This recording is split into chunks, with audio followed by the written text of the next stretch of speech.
Hey everybody, this is a continuation of my video series, Musical Tools for Your Toolbox. I teach playing hymns by ear. Other teachers teach by notes, and that's great. Notes are wonderful for playing classical music and choir accompaniments and so forth.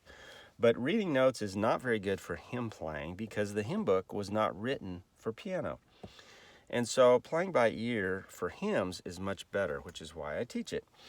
Now, my approach to teaching is to teach you 3 songs, 5 songs, hopefully as many as 10 songs in different key signatures, different time signatures with different techniques, so that by the time you memorize my way of playing all these songs, maybe up to 10 songs, you will have musical tools in your toolbox that you can then use to play any hymn in the hymn book. Okay, and I'm going to give you right now a brief overview of some of the basic beginner's tools for your toolbox. The first one we're going to do is Jesus Loves Me, because it's probably the simplest one that I teach. Okay, Jesus Loves Me. You can pick out the melody either by reading the hymn book or just picking it out. And you're just going to play a 3-note chord in the left hand. You don't have to do bass, you don't have to do arpeggios, nothing fancy, just I'm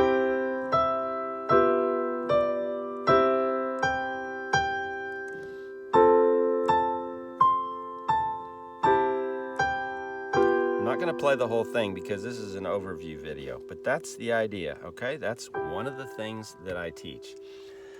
Another tool that I teach is the broken chord, and it does work well with Jesus Loves Me too.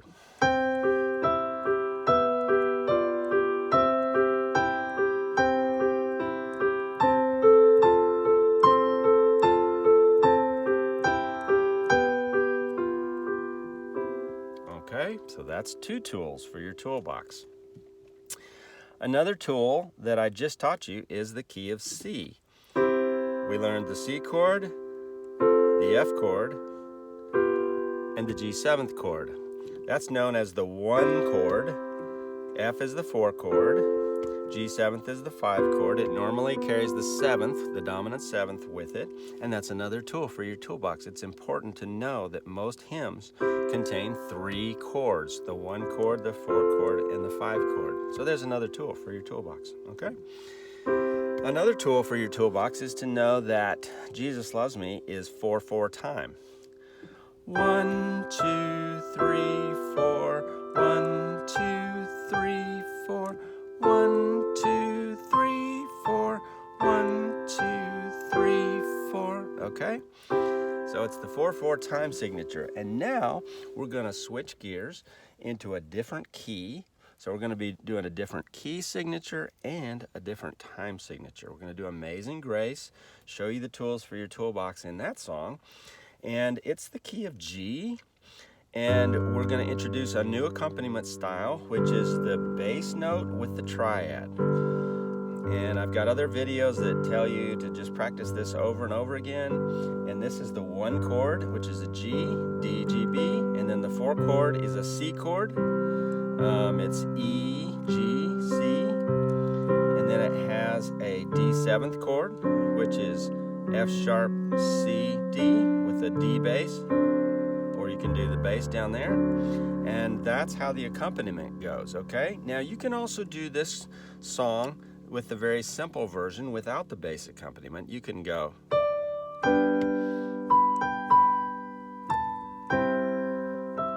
Just like I taught you with Jesus Loves Me. But you could also do the bass accompaniment.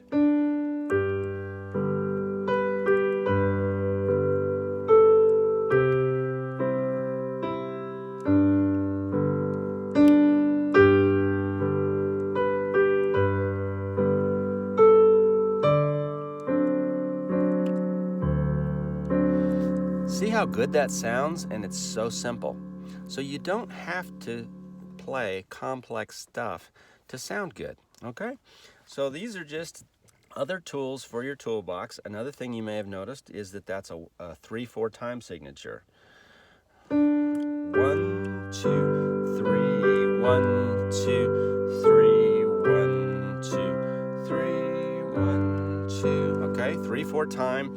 key of G. So now you've got key of C, 4/4 time. You've got key of G, 3/4 time. Now we're going to go back to the key of C and do Silent Night. Again, you can learn to play Silent Night with one finger by following the hymn book or just picking it out. And it's going to be in the key of C, so the 3 chords are going to be C, F, and G7th. Again, C is the 1 chord, F is the 4 chord in the key of C, G7th is the 5 chord, and we're going to learn some other techniques, okay? The first technique is the same as in Amazing Grace. Oops, there's a technique. There's a technique, a new technique that we're introducing. We're not only doing the bass with the C, we're doing a counter bass.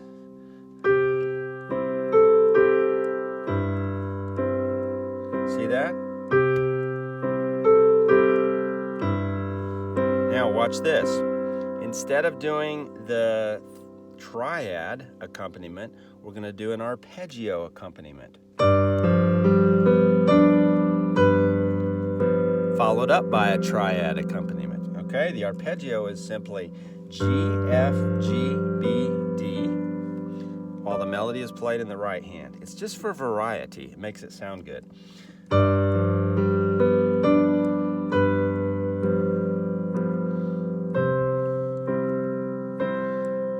Now another technique, another tool for your toolbox is going to be the 10th roll arpeggiated accompaniment.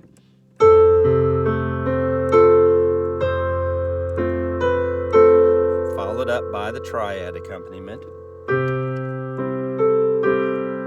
Now why is it a 10th? It's because this is an octave, and this is a 9th, and this is a 10th, and I can't reach a 10th. Some pianists have big enough hands they can reach a 10th, but I cannot. I have to roll it.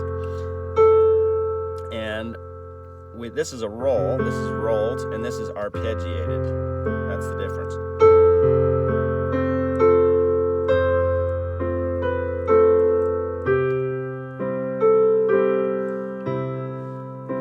Okay, so that is yet another technique, another tool for your toolbox. We've just gotten to 3 songs, and already we're learning lots of tools for your toolbox, okay? Now, the very end of this song, Silent Night, has another very nice tool that you can put in your toolbox. Oops.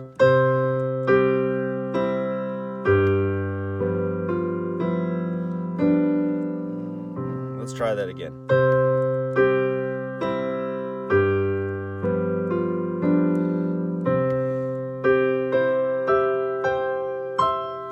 That is just 3rd, 6th harmony in separate hands.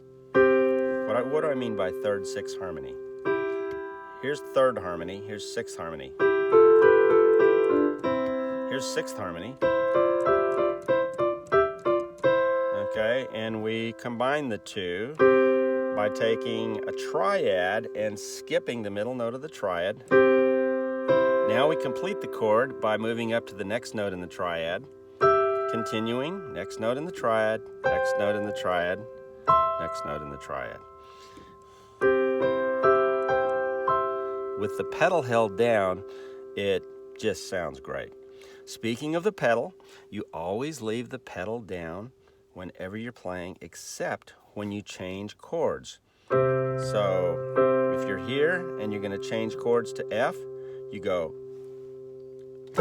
up, down. Got your attention because I accidentally kicked the tripod.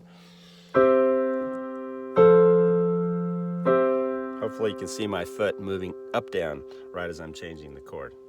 Okay, now one more before I close the video is still on Silent Night, but instead of doing melody on one finger, we're going to do melody in a triad. Remember I said 3/6 harmony?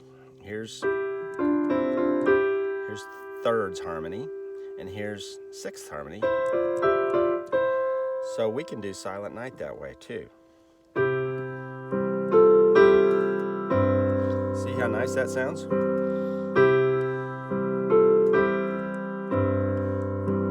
Now watch this. I'm going to transition to 6th harmony.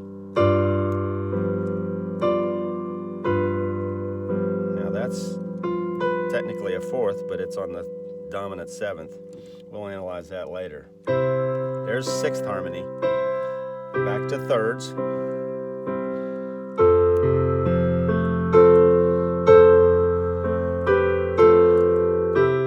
Doesn't that thirds harmony sound neat?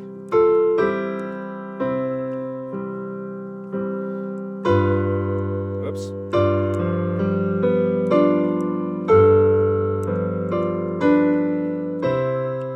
I'm on sixth harmony now.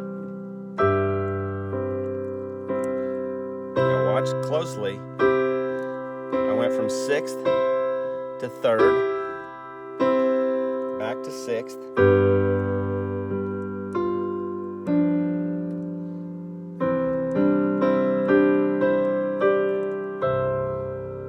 Now that little ending thing, all it is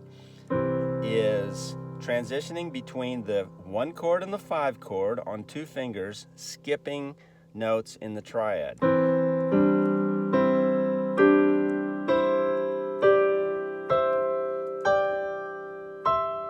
Isn't that sweet? So that's the cherry on top, the final tool for your toolbox. And I'm going to go through this video and list them all on paper because there's quite a few in there. In just those 3 songs, it's amazing the different tools that you can have in your toolbox. Okay, have a great day.